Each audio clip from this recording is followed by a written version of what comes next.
Yo, guys, hope everybody's doing well. So, just made it back from California, back in Sweden. So, just wanted to kind of go over my thoughts from the 2018 World Championships.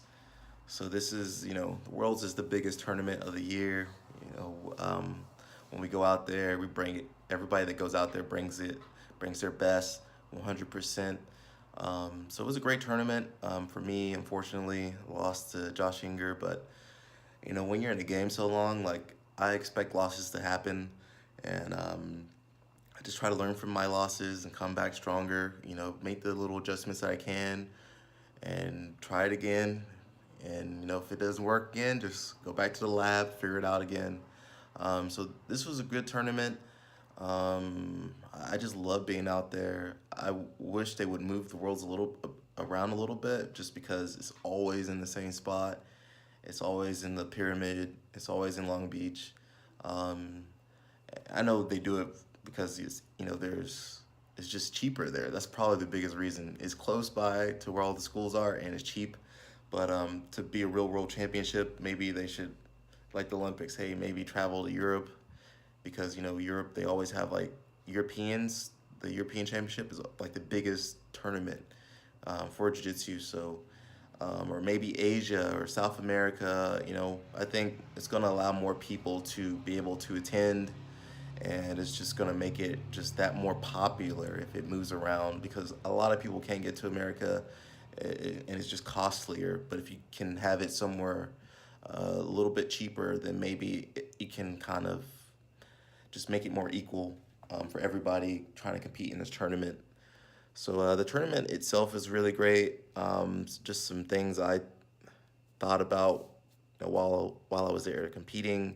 The refereeing was pretty bad, and I'm used to bad ref calls. I've had a lot of bad ref calls, but it wasn't just me this time around. It was just all over the place. Had your boy Keenan out there just posting on social media.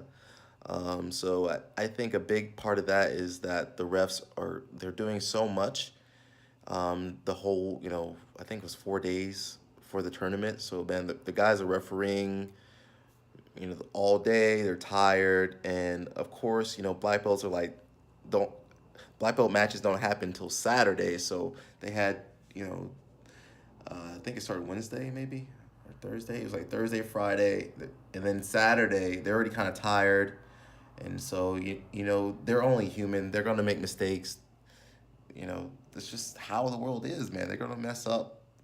Unfortunately, you have athletes preparing all year for this, and spending thousands of dollars and hours of time training, and just to have some dude in a suit just mess up your match and the point, or mess up the points, or make a bad call, that can really break you, because especially at black belt, a lot of guys, myself included, like, we win worlds, man, that's kind of like the big break that we're looking for. We win worlds, we're gonna get more seminars, we're gonna have more sponsorships, we're gonna have more just opportunities from winning worlds. And so, man, just to work so hard and have a referee take that away from you, it's a hard pill to swallow. That's happened to me a few times, and of course, we can't change the outcome. At most, all we can do is kind of like at the end of the match, like try to talk to the referee, like, "Hey, man, what are you thinking? What happened?" And usually they'll try to justify it, but it's not always like. Sometimes they just mess up, and you just gotta sit there and take it, and so that's really hard to deal with.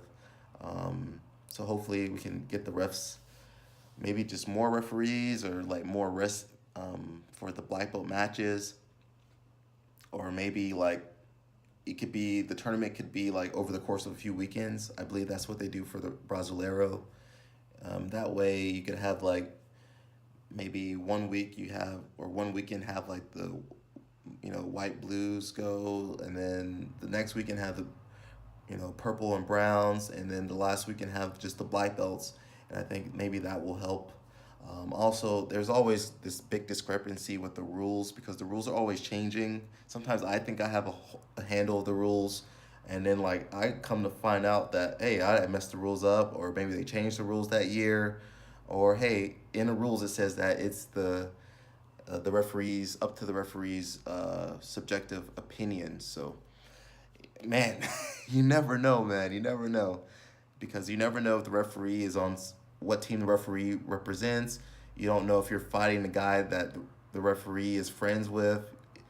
You just never know. Maybe the coach, the person you're fighting, he's the person you're fighting is from a big team. Maybe their coach, who's super well known and won a million world titles, is there, and he's influencing the referee.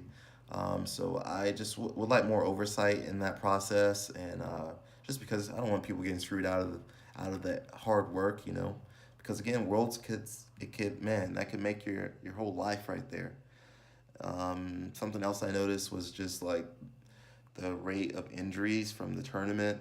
Um, I think for all levels, but especially like black belts, because even when we defend things properly, man, like stuff still gets injured. So like I was just watching all the athletes out after the tournament, and man, like half of everybody was limping, and even if they didn't tap out, it's like man, they took some damage. So it's something I've never really heard anybody talk about. It's just how many injuries you get from after these tournaments, and it's like you're broken, you're beaten down and broken, and everything hurts, and it's like you're just like once the tournament's over, you're like man, I need to go rehab all this stuff, and it kind of sucks to like lose and you get messed up because it's like oh you got the sting of the loss and the sting of the injury, taking its toll on you. So that kind of sucks. I hopefully all these athletes take care of themselves and will take some time off to like really take care of their injuries. Um, I think for at least for black belts we have like a little bit of we don't have that many matches, but for like the lower belts, like man, I don't know how they make it because they might be fighting like 5 or 6 or 7 times. Man, you can get messed up at these tournaments, guys. Like you're defending an armbar or toe hold or knee bar, like you might get out, but man, you're gonna take some damage. So, guys, just think about your bodies while you're out there competing. Don't just wreck your body for the tournament. One rule I kind of have for myself, me and my coach Leo Noguera kind of did this, is that what if I'm in like a submission, I can only hold out if it's like the finals of the black belt worlds. Like that's it. If it's the black belt world final, okay, or ADCC or something, it's got to be the final. Okay, I'll hold out as long as I can. But if it's not, man, if I feel like something's about to snap or break or I'm about to go out, I'm just going to tap out. But if it's the final of the worlds, I'll fight it. I'll fight a little bit longer. If they're like, hey, 30 seconds, Alec. All right, man, I'm gonna hold on for 30 seconds. So overall, I had a good time at Worlds. Got to see some good friends and hang out, and I'm looking forward to next year. So hopefully, you guys like this video. It's good to see you guys. I've been missing in action, but got a lot of big things planned. So just keep watching my channel, guys. Please give this video a like. Please, please, please subscribe. And until next time, peace out and ciao.